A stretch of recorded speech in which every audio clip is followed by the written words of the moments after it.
Welcome, welcome, family. What's going on? Today, we're going to have a conversation about the infamous 401k. Listen, I'm here today to finally talk to you all about the primary reason why I've decided to become a content creator. And it was my experience with the 401k that really inspired me to want to share this message about the value of contributing towards your future version of yourself today and making those necessary sacrifices in order for you to have the situation that you desire going into the future. So today it's really going to be cut and dry, and I'm not going to long stroke you all. We'll just get straight to it. I can say as an adult, it's something that you hear about quite a bit. Everyone uses it, speaks to it from the position of power. And anyone who does not know anything about the 401k essentially gets left out in the dark.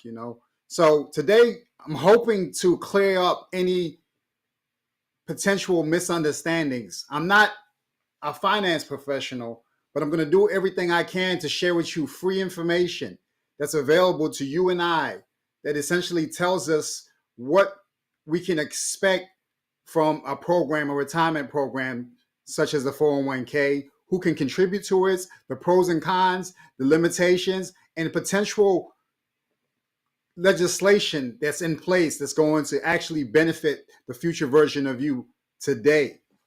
So let's get straight to it, right? Who can contribute?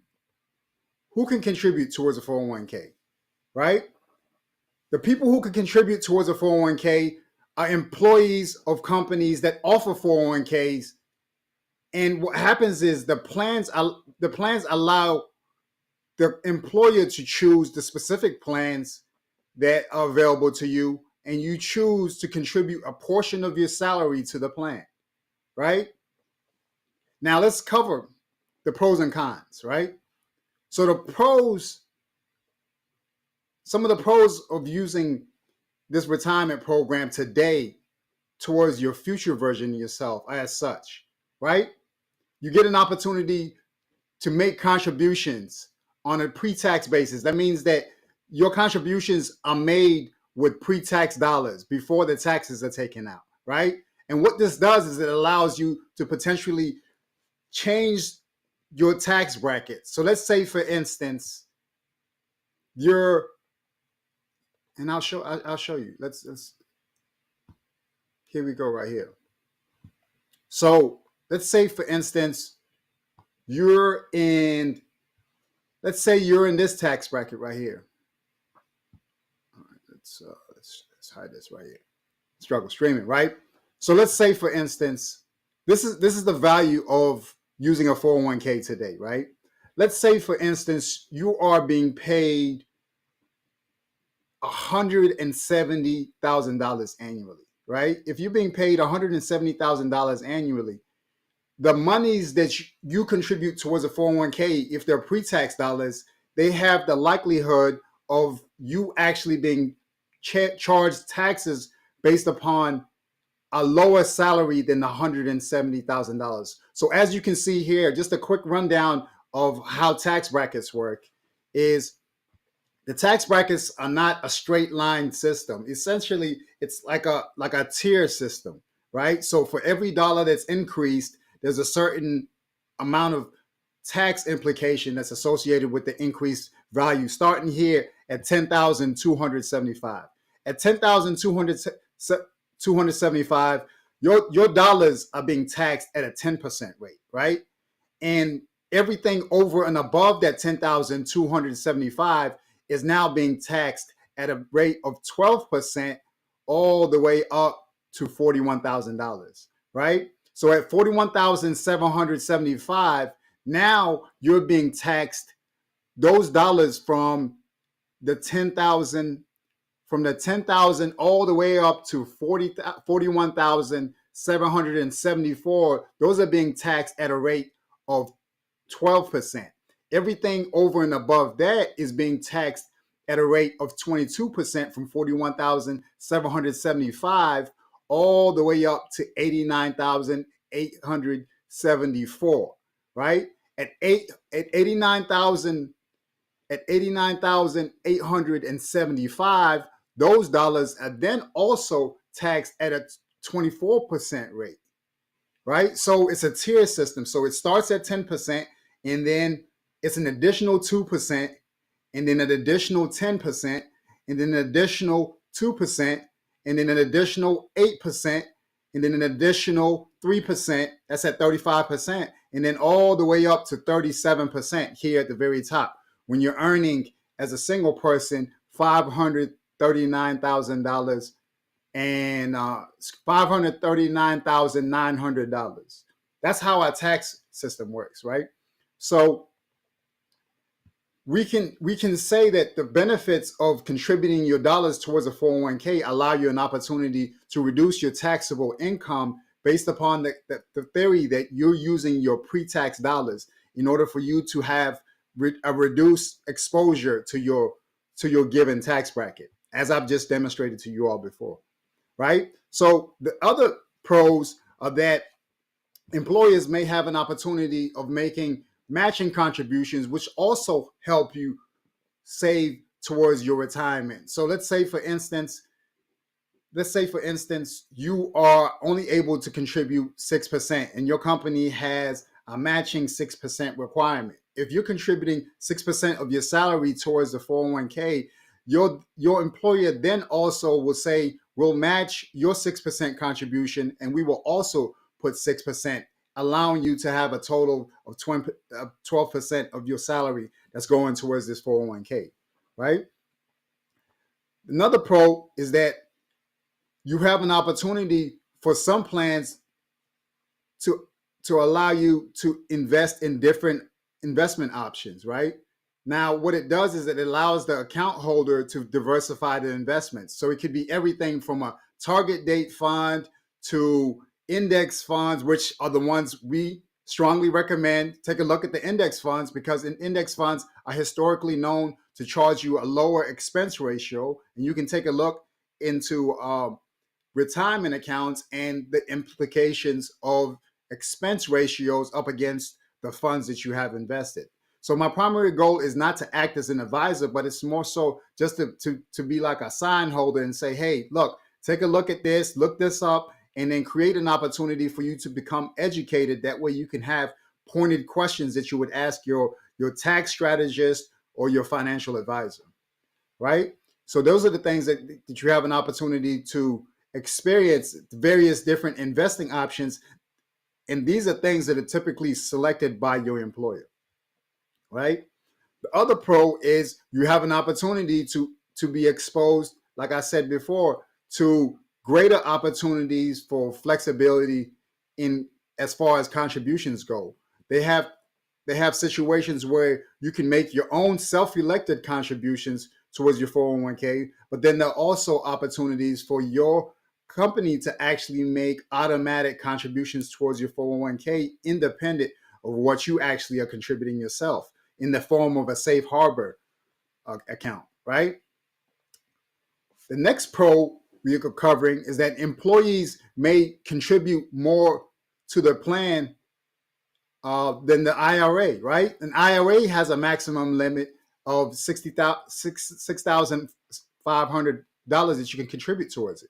Now, the 401k this year gives us an opportunity to contribute $22,500 starting in 2023. $22,500 can go into this account, and what it does is it allows you to have $22,500 that now comes from your gross income, and it's contributed towards the future version of yourself on a pre-tax basis. And like I said before, it allows your taxable income to be reduced as a result, right?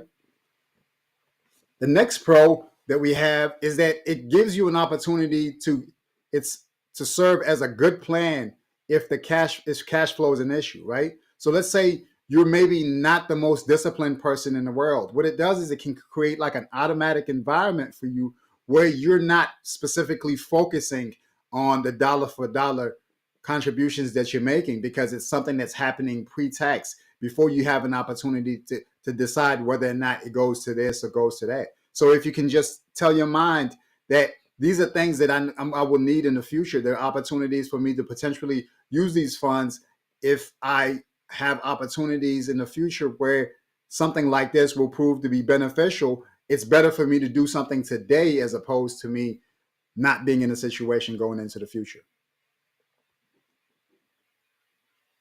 Right? The next pro is it gives you an opportunity for you to have exposure to potential loan options that you would actually loan against your loan to yourself from yourself.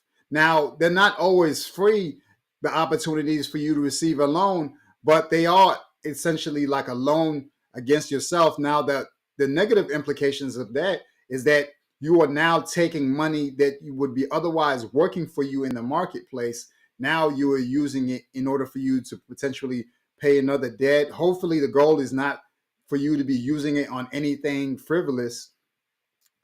The situations that some people use this for is for down payment assistance. So they would withdraw funds from their 401k in order for them to be able to pay the monies towards a home purchase, right? So now we've covered the pros as it pertains to having a 401k, right? So now let's talk about the cons that are associated with it, right? So now the con to having a 401k is that the funds in the account, they may be subject to penalties in the event that they're withdrawn prior to you reaching the retirement age. And as we just sat up here and discussed, that in the event that you have a hardship withdrawal against your 401k, what it does is it can potentially create a taxable event where now you are taking those funds away from your future version yourselves. There's usually a 10% penalty that the IRS imposes against you, in addition to you paying taxes for those dollars that you would be withdrawing. Because remember, in a traditional 401k, those funds are withdrawn on a pre-tax basis. That means that they came out before the taxes were actually even paid on those dollars, right? So that's the first con. The second con we can say is that typically administrative costs may be higher than under more basic arrangements, right? And it's a possibility that because you don't choose the specific accounts that you're contributing towards, the accounts are only limited to the accounts that your employer would choose. And like I said before, the expense ratios associated with those accounts are limited to what your job says that you can actually contribute towards, unless you have a solo 401k. But if you don't have a solo 401k, you can only invest in the funds that your employer chooses for you to invest in. Like in my situation, I made a phone call to our retirement or our benefits administrator, and I asked them specifically, why don't we have index funds? Why don't we have funds that are exposed to the total stock market? Why don't we have funds that are exposed to the S&P 500 index funds? Because I want exposure to those funds, because I know those funds are historically known to charge us the least amount of money against our 401k balance. And they also have historically been known to have a relatively better returns from a historical standpoint compared to you just investing your money into managed funds that could be charging you a higher expense ratio compared to you having an index fund. The next con we can say is that you need to test the benefits, and they do not discriminate in favor of a highly compensated employee. This testing can be complicated, right? Now, we're going to speak here shortly about the limitations, the income limitations, in order for you to contribute towards your 401k. Like I said before, with that $22,500 that you would be pulling away from your otherwise taxable income, someone who's being compensated at a higher rate, they can't specifically have the same experience that you would have because they're being compensated at a higher rate. So $22,500 is nothing compared to someone who's who would really benefit from having those funds coming towards their living expenses or coming towards maybe an opportunity for them to save towards something that's not a big purchase like a home. So someone who makes more money would definitely be in a better situation than you if you are a lower income earner, right? Now, another con is that additional withdrawals and loan flexibility, they add administrative burden to the employer, right? So what usually happens is that whenever you take out one loan, your your 401k administrator tells your 401k administrator, says, okay, now in our accounts, we can only allow one loan to be outstanding at a given time, or we can only allow two loans to be outstanding at a given time. So then what would happen is that you would have to pay off the first loan prior to you actually being able to withdraw the second loan if it was a situation where you can only have one loan outstanding at a given time. But then I said before, the funds that you don't have invested in those accounts are actually funds that are not working on your behalf, and you're paying those loans back to yourself, and you might be paying a small fee in order for you to have that loan. But those are dollars that are not working for you. Those are soldiers that are not out there marching on your behalf. So there's tremendous benefits to you having those funds in there compared to you having those monies loaned out, even to yourself, right? Now, another con is that some plans may have higher fees, which can eat away at the investment returns over time, right?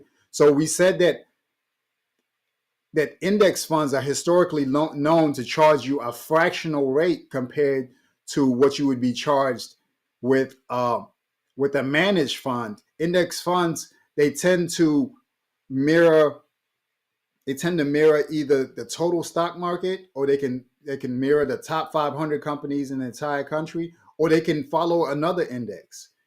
But the value of an index fund is that they are known to not be actively managed funds. So they're not having the buying and selling activity that would typically happen with an actively traded account. And like I said, they charge a fraction of the rate that would be typically charged for a managed fund compared to an index fund. So I strongly recommend that you take a look at that, because index funds are known to generally benefit the common man a lot more than a managed fund that would require specifically watching it on a day-to-day basis and taking the micro actions that you wouldn't otherwise benefit from if you're not a high income or high net worth individual, right? Now, the last con is that contribution limits are relatively low compared to other retirement savings accounts, right? So now this is also considered to be a con, because what happens is that you cannot contribute a massive amount towards this fund. Now, 20,000, 22,500 is a significant amount of money to someone who's a lower income earner, but someone who's making $300,000, $200,000, they would like an opportunity to be able to put more money to work out there in the marketplace, and give them an opportunity to be able to receive more money in return as a result of them making the contributions out there. Now, one thing that we need to take into consideration is that there needs to be considerations as far as limitations, as far as compensation and contributions into these funds, right? Now, these are adjusted for cost of living, right? So the cost of living adjustment, and I'll put this in the actual description. Now, the cost of living adjustment allows you to actually make adjustments depending upon your specific situation. And the IRS outlines specific conditions by which you can actually reduce the amount of money that you can contribute to it. Like, for instance, we're going to speak about this specific one right here, actually. So in the event of this compensation limit, right? Let's say you are a person who earns $400,000, right? So let's say you earn $400,000. Now, the the max amount of money that you can make as a contributor into the 401k is $330,000. But what can happen is that you can contribute your funds into this account up until you make $330,000, right? So it's not so much the fact that you're making over $300,000, but there's an opportunity for you to potentially contribute those funds during the year before you've actually made those $330,000. And then anything over and above that, you wouldn't be eligible to contribute towards a 401k. Some people, they actually looking at opportunities to contribute more of their funds earlier in the year in order for their monies to have an opportunity to compound at a higher rate going towards the latter part of the year. The first day of the year, they could contribute the full amount, and then they spend the rest of the time during the year just watching those returns or those that interest compound on top of itself, right? Now, as I stated before, as of 2023, the maximum contribution that you can make is 22,500, right? So anything over and above that would have to be contributed towards other tax advantage retirement vehicles or potentially just invested directly into the marketplace through a brokerage fund. So those are things that you can consider, right? Now, if you're over the age of 50, there's an opportunity for you to actually make catch-up contributions, right? And so what's happened is in 2023, now the catch-up contribution, let's say, for instance, when you were younger, you didn't have an opportunity to really invest towards your 401k. But now, as someone who's a higher income earner at a latter part of your life, now you can do contributions of an additional 7,500 in addition to the 22,500 as a catch-up contribution in order for you to get to a higher balance in your 401k, right? So one thing that I do want to mention, and I'll do a video about this later on, is that there are defined contribution limits as it pertains to a solo 401k. So let's say you had a solo 401k, and I'll do a video about this later on. There are opportunities for you to contribute as much as $66,000 towards your 401k if you were to have a solo 401k with non-elected funds that would be contributed into that fund. And you can take a look at the IRS stipulations about what can be contributed there and what cannot be contributed there. $66,000 annually as of 2023, with additional catch-up contribution being at $73,500 that's going into that one fund for a non-elected contribution towards your 401k, and that would be happening through a solo 401k, independent of what you would be earning in a W-2 income situation, like we're outlining today here on a regular 401k, right? Now, as I've stated, the specific restrictions apply to people who are the 401k, non-elected contributors, and profit sharing individuals who are being paid through profit sharing. So that would be like C-suite employees and executives, people who are receiving compensation and they're not specifically electing for those funds to go towards their 401k. These are funds that are happening through their employer situation, and the specific guidelines are outlined here on this link that I have put into the description. And like I said before, my primary goal is to serve as an opportunity for the conversation to be started, to say, hey, look, let's get a little bit of clarity about the things that are available to us as employees, and let's take advantage of the partnership that the government has with us, because the government benefits from the idea and the potential opportunity for you to not be at their mercy. The more people that are responsible for themselves and are better prepared for themselves going into the future, the better that we'll be as a society, because those are people who will not be drawing down up against what the resources are in place with the government at that given moment. You know, Social Security is a hot button topic, as to whether or not it will be something that we'll be able to take advantage of going into the future. Right. So now the things that are going to be taken into place here in 2024 and 2025. Right. So now what happens is that in 2024, there's an opportunity for a student loan payment match in 2024, the same way that a 401k match would happen traditionally today. Anyone who would be paying towards their student loan debt, their employers actually have an opportunity to make matching contributions into the retirement account, independent of them actually not having a 401k in place at that given moment. So that's a very good program that's in place. It's serving as an incentive to inspire people to make contributions. And before, people were choosing between, should I make contributions towards my retirement or should I pay my student loan debt? So now the government, through the Secure Act 2.0 program or legislation, is now giving people an opportunity to contribute those funds. Now, the other thing that's happening in 2025 is that 401k automatic enrollment is going to come into play.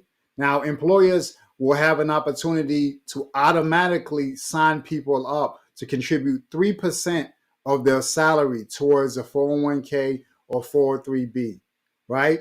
The contributions will start at 3%, and then each year they'll increase by 1%, and they will not exceed any contribution over and above 10%.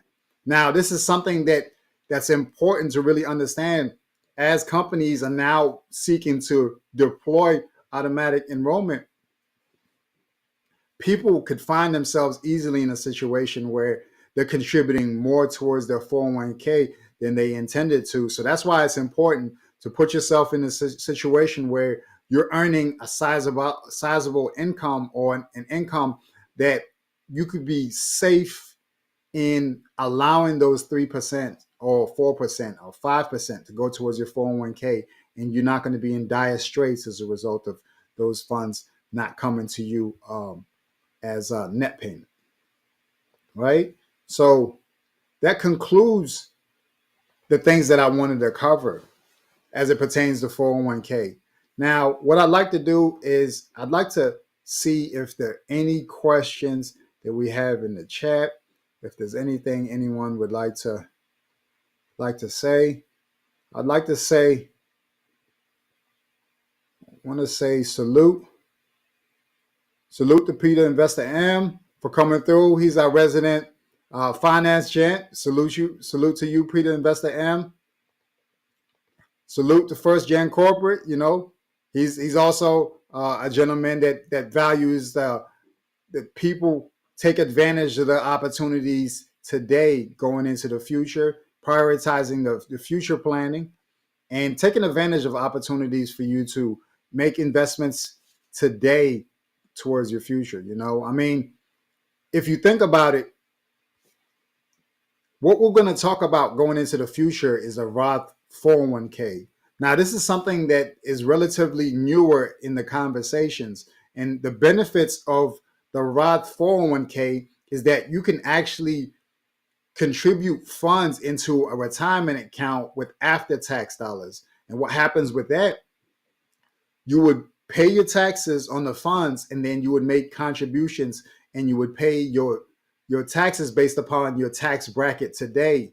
The understanding is that going into the future, you'll be in a higher tax bracket.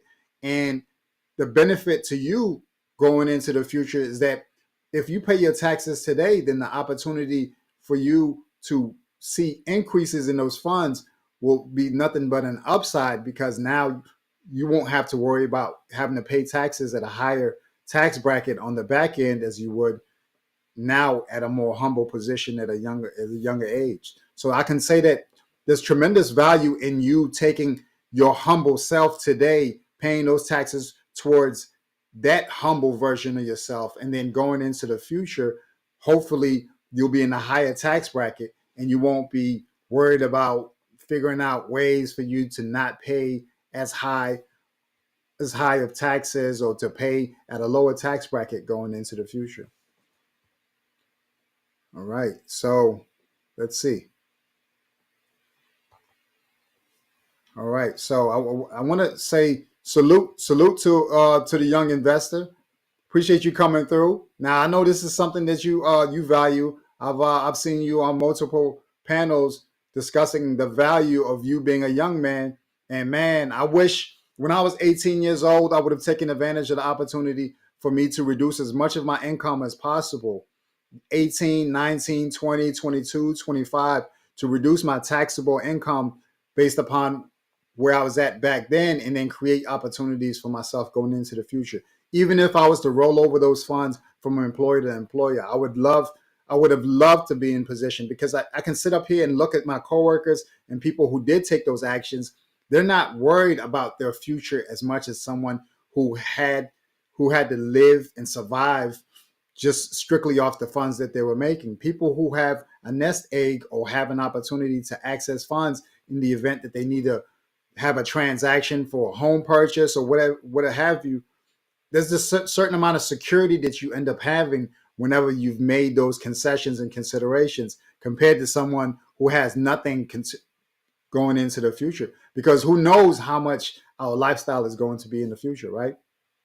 Salute to Perry and Likely. We appreciate you coming through, bro. Now, I know this is something that you value from from the standpoint of an investor yourself, and I know that you also value the opportunity to invest in today's world compared to you waiting and taking the risk of paying a higher price going down the road, right?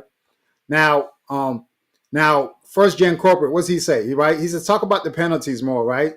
Don't ever touch the opportunity. Don't ever touch it, right? The opportunity cost is massive, like those in 2008 and 2009, right? So now, if you do the idea of opportunity cost and what first gen corporate is talking about, it's the concept of you using those funds today, right? You using those funds today, there's an opportunity cost, and the opportunity cost is the missed opportunity that you had right here before you. So let's say, for instance, here I am, I'm 38, right? So I've been working for 20 years, right? So let's say, for instance, ballpark, I could have been saving $15,000. $15,000 for the last 20 years each year. That's about, what is that? 15 times 20. I want to say that's 300, right? 300,000. That's $300,000. That's a $300,000 opportunity cost that's imposed against my future version of myself as a result of me not spending those monies back then, right? Not only that, I missed out also on the returns of that 300,000 because the 300,000 is just a face value, but the missed opportunities are the compounding interest that I also missed out on. So let's say, matter of fact, I got one better. Let's do this math real quick. All right, let me share with you guys right here because first gen corporate is actually bringing up a very good point, right? So now I want you to understand that these values are actually straight line, right? So these values are not specifically a reflection of what I missed out on. But let me share with you all what I really missed out on, right? The last 20 years. All right. We're gonna build it as we fly it. Where you at? Yeah. And I'll prepare you all. You know, this these sort of calculations, they can be a little bit heartbreaking, right? Because you know, hindsight's 2020. And you can't do nothing about something that you didn't take advantage of in the past. But you can be you can wake up to the idea that you could have done something a little bit different with your funds, and you didn't take advantage of every single opportunity. So let's say, for instance, we're going to go back, right? Now, these values are typically applied towards something something that's a little bit more straight, like debt pay down, right? So these this calculator is not specifically intended for calculating investing. Although it says initial investment, it's really not specifically designed for it because investing goes in waves. So it's like the ocean, it goes up and down. So the numbers are not really straight line. But let's say for the sake of just example, let's see. Let's see if I want to say you guys can see this. So let's say 20 years ago, the the younger version of me was smart, right? 20 years ago, I made I made an initial contribution. Let's say I was doing 15,000, right? So we do 15,000, 15,000 divided by 26. Where we at? All right, 15,000 divided by 26, right?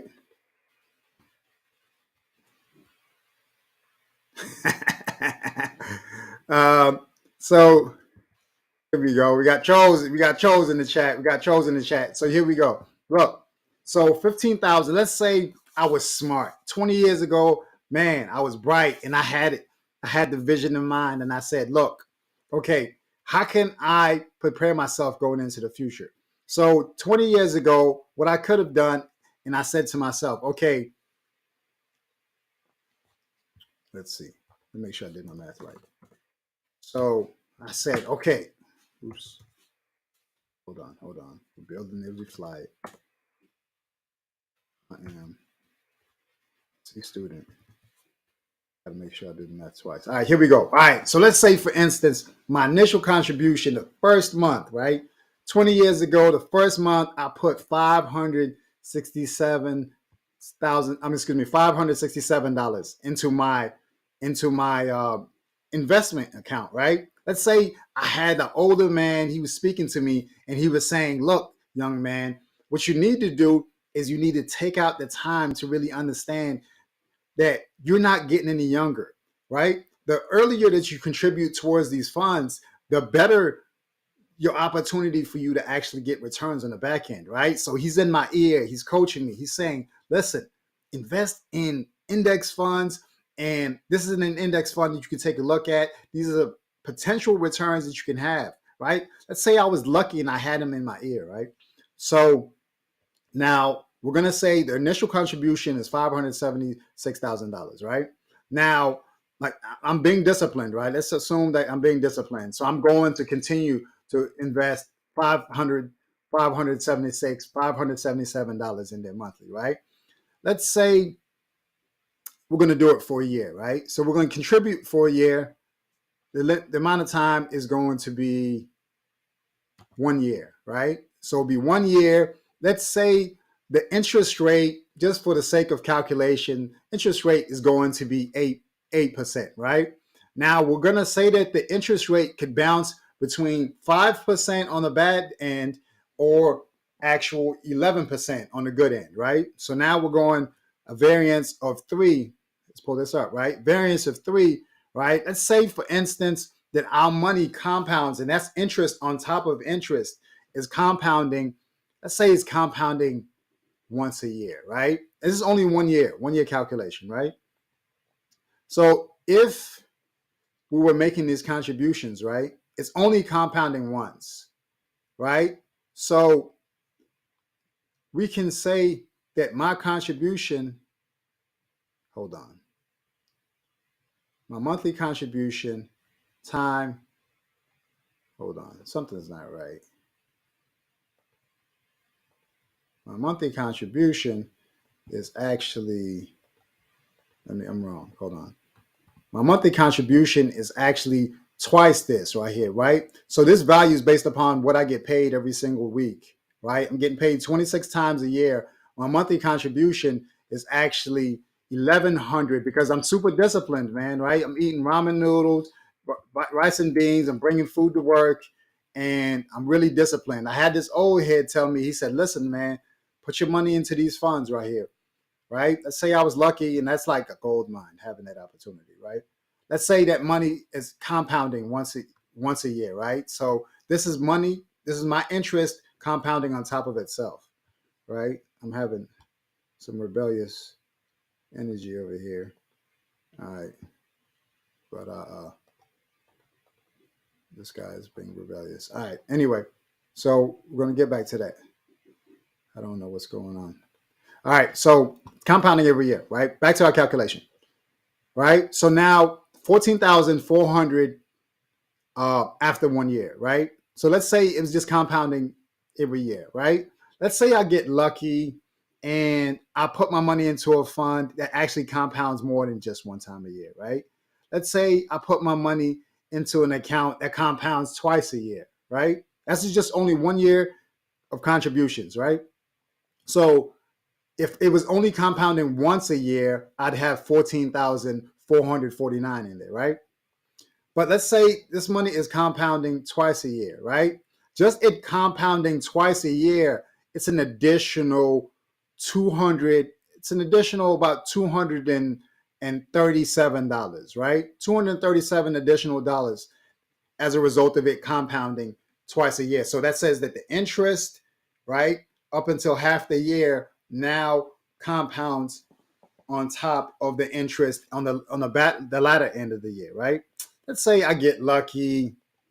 Now it's compounding. Now it's compounding every quarter, right? Every quarter is compounding, and here it is right here, right? As a result of it compounding every year, initially it was 14,459, right? Now it's went up to 14,881.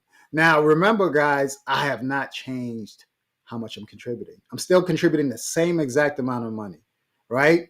It's the same amount of money. It's this $1,153 every single month. It has not changed. The only thing that's changed is right here, the compound interest, right? That's the only thing that's been changing. So that's the value of you contributing that money as early as possible, is because now the compound interest engines are working, right? Let's say, man, you almost strike gold. Let's say you strike gold and you put your money in an account that's compounding every single month, right? The interest is compounding on top of itself. And now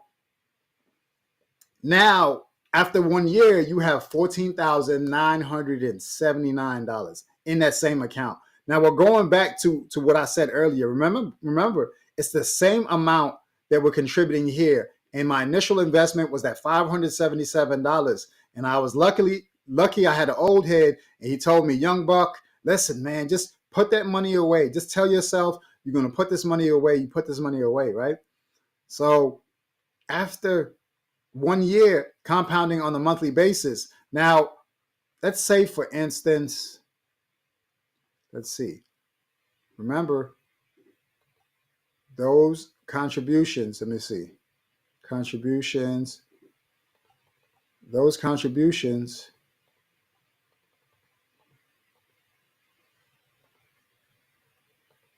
it was supposed to be $14,000. So what I can say is here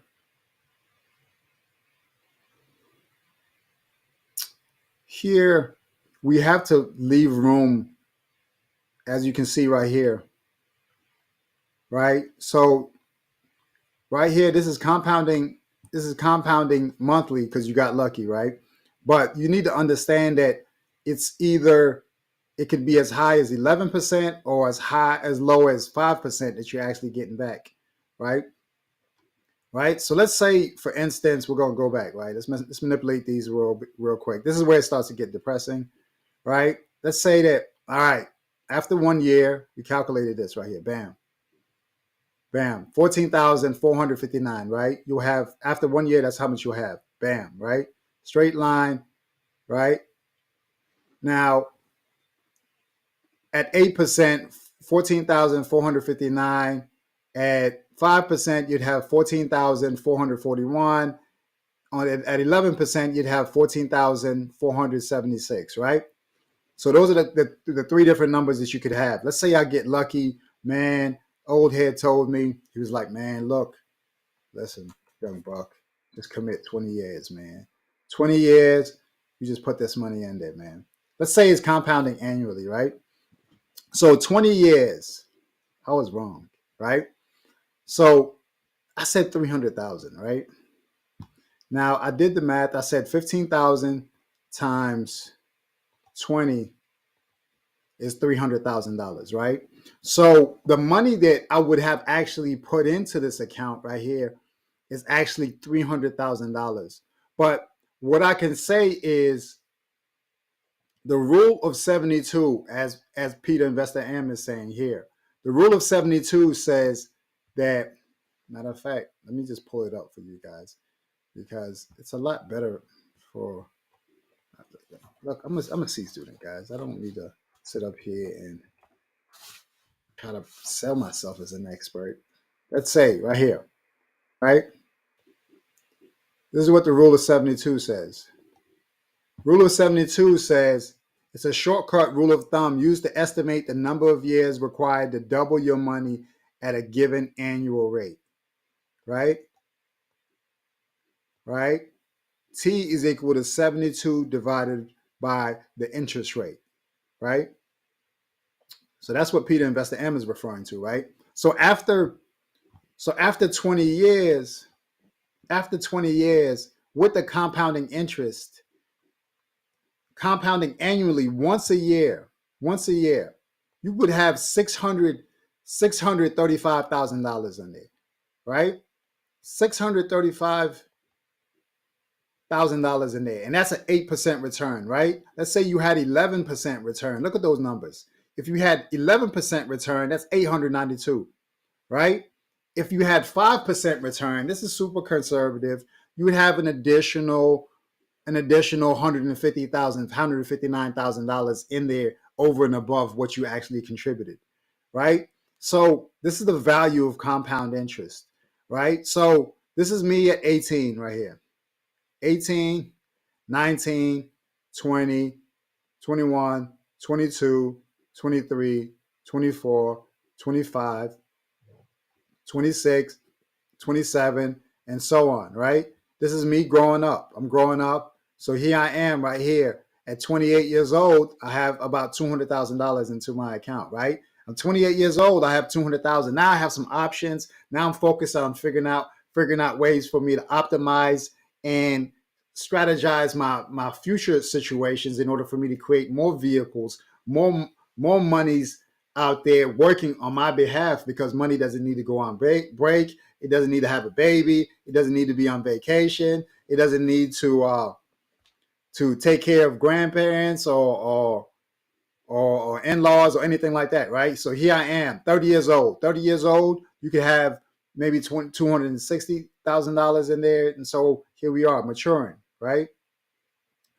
Yeah, right here. Here I am, 33. 33, I have as high as 478 and as low as 299, 300,000. I mean, just imagine the posture that you would have having six figures saved towards your retirement at 33 years old, right? So here I am, 38 years old. I could be sitting with about $892,000 if I was lucky and I was getting about 11% return on my money, or as low as 459, like I said earlier, right? Or I could be just sitting pretty at 635,000. Now, just to imagine the posture that would be different at that age compared to you now in your 30s. You're now starting to contribute towards your 401k. Now we're hoping that now you have an understanding of the value of you being able to take those funds that I shared with you right here. Those funds, you can put those funds to work for you right here.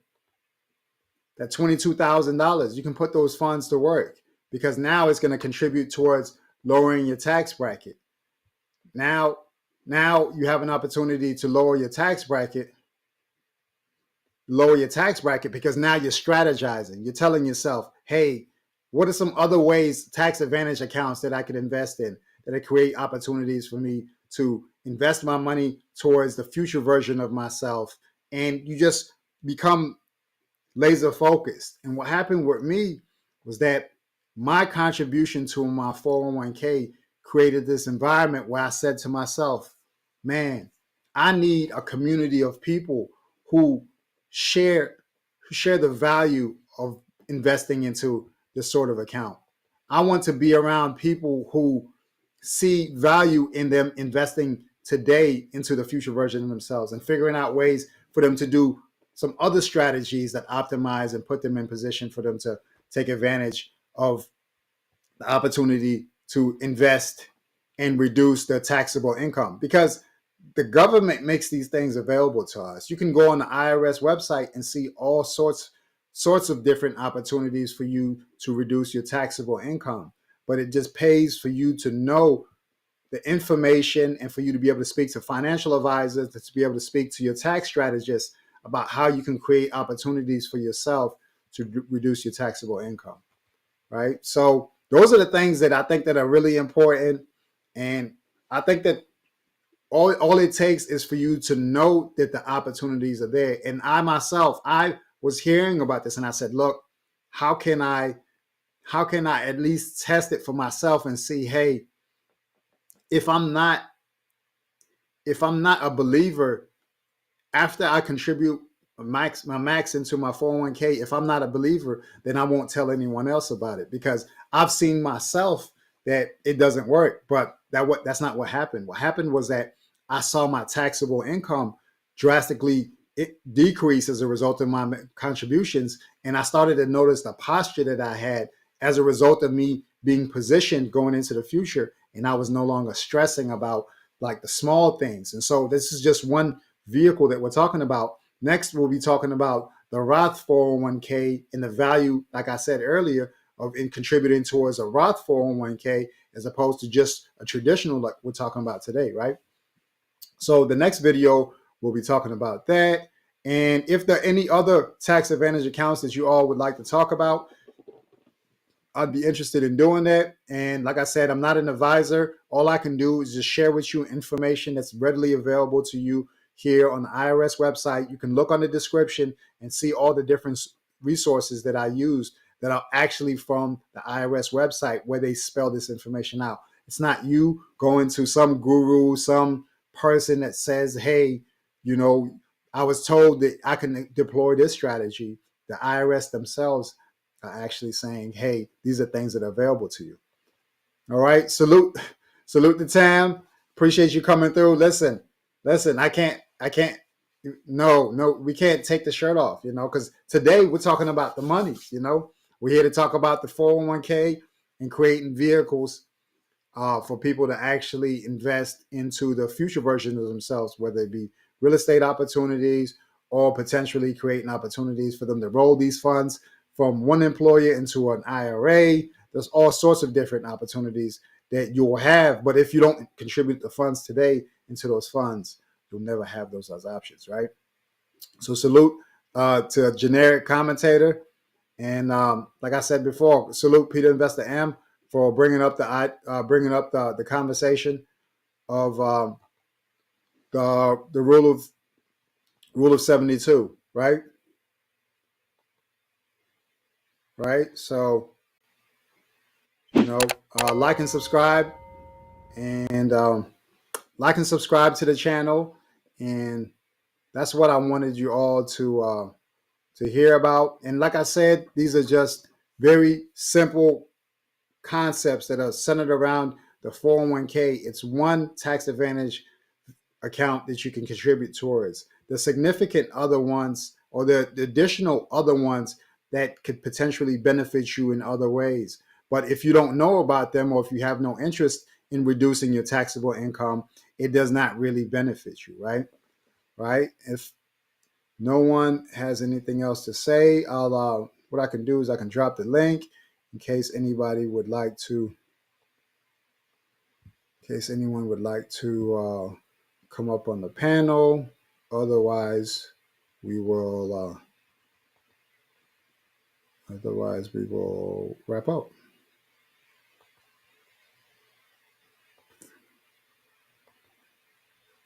So I'm curious, what's the understanding that you all had? Is there any information today that I shared with you all that is information that you were not aware of? Is there anything that is new from your understanding of a 401k? I'm curious to know. The opportunity cost of you not investing today can be significantly heavy. And as we can see here, as we can see here,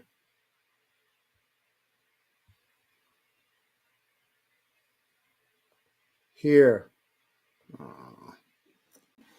here, look at this right here. Look at this. Like I said before, now the opportunity cost that would be imposed against me being 20 years into my work career and having never invested any funds, or the 335 $1,000 that I missed out on of compounding interest, right? Now the monies that I would have invested would have been $300,000 by myself, but the compounding interest opportunity is $335,000 here, based upon the 8% return and 11%. And 11% at 11%, I would have missed out on close to, actually over $592,000 in compounding interest. So, and at 5%, I would have missed out on $159,000 in compounding interest. So those are things that I think that are important for us to understand, is that the opportunity cost of you not investing today could cost you significantly. Because let's say someone, let's just go ahead and do this, right? Because I actually did not do the values compounding at any value more than just annual. Let's say semi-annually. Let's just do this for the sake of S&Gs, right?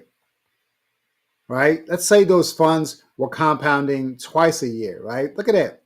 $660,000, right? So I missed out on $330,000 compounding twice a year. I missed out on $330,000 as a result of me not investing 20 years going into my past. That's big money, huge money, right? Let's say it's compounding at a higher rate. Matter of fact, so I would have missed out right here. That's $639,000 at 11% return that I missed out on, just by not investing the $300,000 the last 20 years towards the future version of myself, right? And I would have missed out on $167,000 of compounding interest dollars, right? Let's say the old head was right, and he coached me towards an account that compounds every quarter. Man, this is where it really starts to become heartbreaking, right?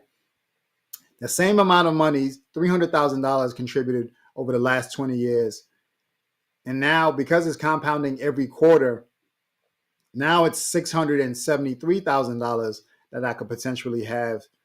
And I would have missed out on $373,000 if I was getting 8% return. I would have missed out on $689,000 if I was getting 11% return. And then I'm getting choked up just thinking about it. I would have missed out on $179,000 as a result of not making those investments. That's compounding. That's compounding quarterly. And we'll go ahead and check this one out just for the sake of us being here. If those monies were compounding on a monthly basis, the same $300,000 after 20 years could potentially be a missed opportunity for $381,000 at an 8% return. And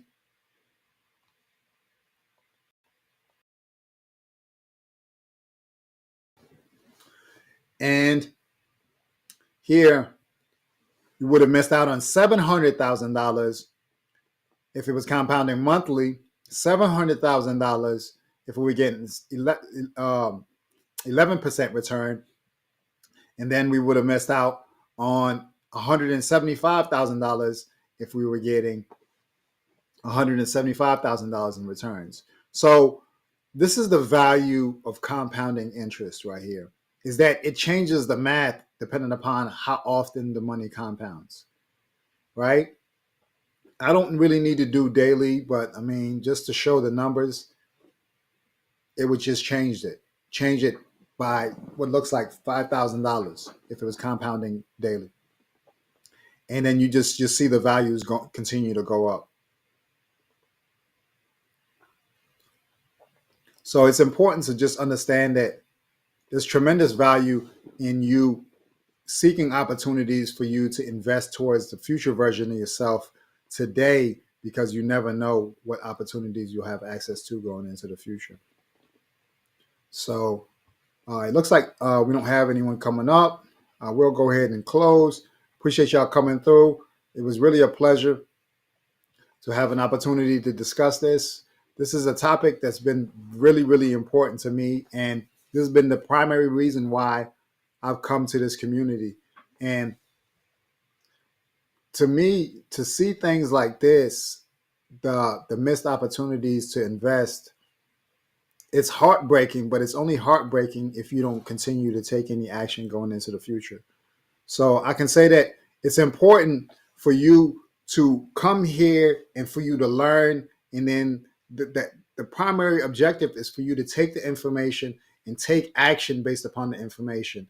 Just speaking to your financial advisor, speaking to your tax strategist, speaking to someone who can serve as an advisor for you, who will tell you, hey, listen, I see the information that you're seeking. This is how we can get you closer to that opportunity. This is how we can get you towards your goal.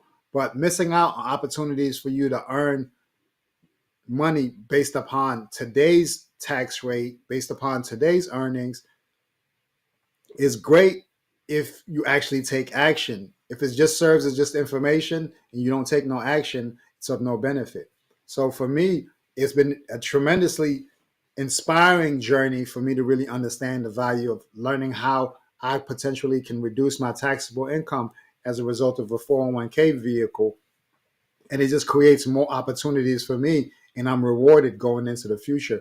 I have peace of mind and I'm not stressed out about every single detail that's associated with my future, right? So I just want to say I appreciate y'all coming through. Do me a favor. Do me a favor. Like the video. Subscribe to the channel.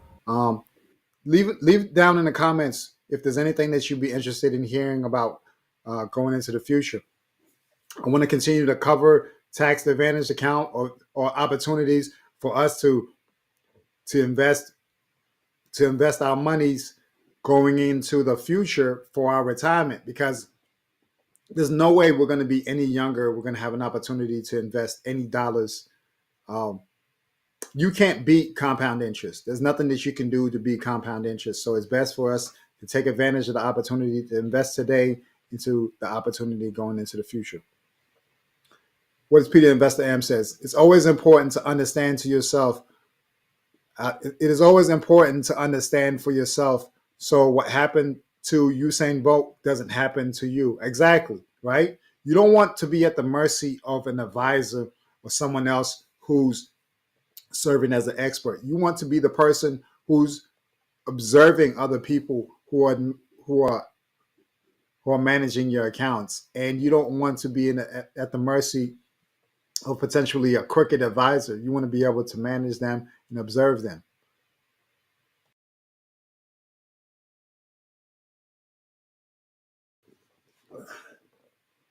So there's tremendous value in you being able to contribute towards the opportunities going to the future. I'll let me know in the chat if you'd be interested in talking, having a conversation about Usain Bolt and the situation that happened with him, because there are a lot of people. Who have spent their time earning the funds or earning the monies only for them to be swindled out of the money. And had those people taken the time out to understand this investing world and invested in things that maybe the normal people are also investing in, maybe they wouldn't have as much exposure to these crooked and malicious hedge fund investors and what have you. Let's see. Salute the intentional millionaire. Salute. Appreciate you coming through. The intentional millionaire is now studying for his, I want to say, Series 65. He is in the process of becoming a hedge fund manager himself. He's already a millionaire and he's interested. I want to say, is it 67 or 65? I want to say uh, he's studying right now for one of the tests that will put him in position to be able to be a fund manager, and he'll be someone out here that's creating funds that a limited amount of people will be exposed to, but the primary intent is to be able to help grow help grow those funds.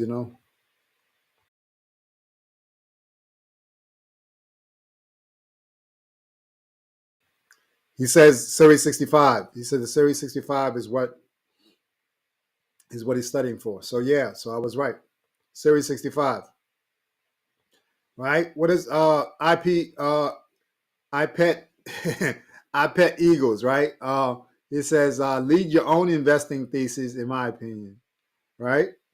I agree with you. You want to understand you want to understand both vehicles or opportunities that you can invest towards, whether it be real estate or other income generating opportunities. The people that take the proceeds from real estate transactions, they put them into the stock market. The people that take the stock market gains and they put them into real estate. And so just understanding the different ways that you can move funds is really important. And that's why it's valuable to have access to information that everyone else doesn't have. Now, now the value of what Tam has strongly stressed to us is the idea of becoming an accredited investor, right? Right, becoming an accredited investor in order for you to have gain access to opportunities that the average person is not able to gain access to, with the idea in mind that you're going to receive better returns than the common man would have at the not even the institutional, but at the retail level, or even from a retirement investing standpoint, right? Right. So he says, iPet Eagle says definitely requires wise counsel to be able to deploy capital accordingly. Exactly. And it's a situation where it doesn't have to be complicated. You just want to have a baseline understanding the expense ratio that's being imposed up against your account. You want to look at historical returns. I personally would say, just in my opinion, I was looking at accounts that had returns over 5 years, and I'm not judging anything that's been within 1 year or 2 years, 5 years, or over the history of the fund. And you want to see like a gradual increase in the returns. And you want to also see that there are no there are no there's no litigation, or there's no suspicion of the fund managers um, cooking the books, doing something malicious, or doing something deceptive. Index funds just serve as an opportunity for you to be exposed at a level based upon the performance of other companies or the entire stock market as a whole. iPet Eagle says sizing, exposure, and duration, right? Exactly. So it's really important for you to understand these things at a baseline level, because they create an opportunity for you to just get your feet wet. You don't have to be a full-blown expert about what's happening in the marketplace, but you want to understand the expense ratio. You want to understand the returns. They say past turns are not indicative of future returns. But if you historically know that your fund potentially historically has returned an average of about 8%, then you can assume on the bad side of the spectrum, you can get 5% return, or maybe when it's good, you can get 11%. But understanding those values, understanding that you cannot judge anything that's happened within the last 3 years with this whole pandemic thing, and 5 years is just where the conversation is starting. But if you can look at the entire life of the fund, it will be helpful. Speak to your fund, speak to your financial advisor, speak to your tax strategist, speak to anyone who can serve as an advisor for any financial investing vehicles for you. But it's important for you to be able to direct them towards things that you're considering, because it creates an opportunity for you to show them that, hey, listen, I'm aware of what I'm supposed to be getting, and there's no situation that I can allow to happen where I'll be at the mercy of whatever information you're feeding me. And you can also mirror and just watch what's happening in the marketplace and then see if your account also is reflecting that same exact action. So those are things that I would say you should consider. Beyond that, take a look at the information for yourself.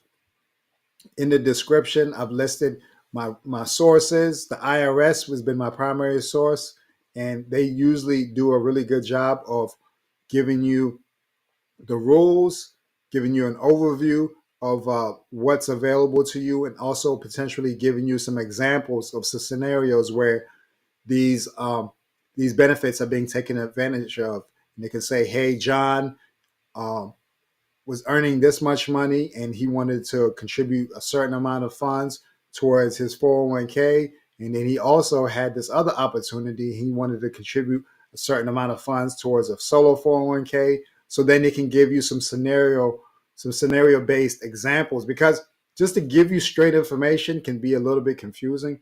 But when you can see how someone's actually implementing it, it helps to kind of understand that you're seeing maybe it's a hypothetical scenario, but you're seeing how something can be executed in the real world compared to just straight line facts and only the data based upon what the rules are and nothing else. For me, hearing about the fire community, hearing about people who are actually deploying these strategies on a personal level really helped me to understand that the worst thing that could happen is these guys are lying to me, and they're not telling me the truth about being able to reduce my taxable income.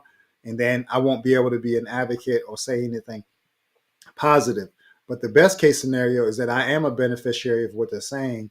And now I have an opportunity to use those said strategies towards my benefit, right? So beyond that, I appreciate you guys coming through. I look forward to the next video that I would like to have a conversation with you all about. And put down in the description, put down in the comments what you'd like to see me talk about next. My next video, I want to say we'll go ahead and cover the Roth 401k, and we'll talk about that, and we'll see how the 401k, the Roth 401k benefits you compared to the traditional 401k, right? All right. Beyond that, I appreciate you coming through. Like I said before, like the video, consider subscribing to the channel. And beyond that, we'll see you guys later. All right. We'll see you in the next video. Peace.